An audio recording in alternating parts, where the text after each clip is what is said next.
IPhone ధరలు అమాంతం పెరగనున్నాయా? దాదాపు 30-40% ఎక్కువ కానున్నాయా? అంటే అవుననే ఆన్సర్ వినిపిస్తోంది. యుఎస్ఏ ప్రెసిడెంట్ డొనాల్డ్ ట్రంప్ తీసుకుంటున్న నిర్ణయాలే ఇందుకు కారణం.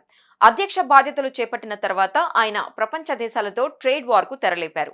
టారిఫ్ల పేరుతో బెంబేలెత్తిస్తున్నారు. ఫారిన్ కంట్రీస్ నుంచి అమెరికాకు ఇంపోర్ట్ అయ్యే వస్తువులపై కనీసం 10% సుంకం విధించాలని నిర్ణయించారు. ఈ క్రమంలోనే చైనాపై 39% టారిఫ్ వేశారు.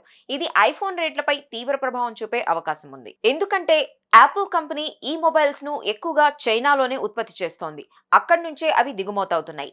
ఇక ధరల పరంగా చూస్తే ఐఫోన్ 16 బేసిక్ మోడల్ $799గా ఉంది. మన కరెన్సీలో సుమారు 70,000 పలుకుతోంది. ప్రస్తుతం ఉన్న టారిఫ్ ప్రకారం ఒకవేళ రేట్లు పెంచేందుకు యాపిల్ మొగ్గు చూపితే ఇదే మోడల్ ఫోన్ $1,142లకు చేరే ఛాన్స్ ఉంది.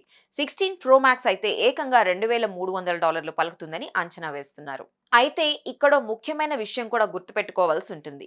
ఈ రేట్ల పెంపు అనేది యాపిల్ తీసుకునే నిర్ణయంపై ఆధారపడుతుంది. దిగుమతి సుంకాన్ని ఆ సంస్థే భరిస్తే ఫోన్ల రేట్లు పెరగవు. అలా జరగకుంటే మాత్రం యూజర్లపై భారం పడుతుంది. అయితే ధరలు సవరించేందుకే ఆ సంస్థ మొగ్గు చూపే అవకాశం ఉందని మార్కెట్ విశ్లేషకులు అంచనా వేస్తున్నారు.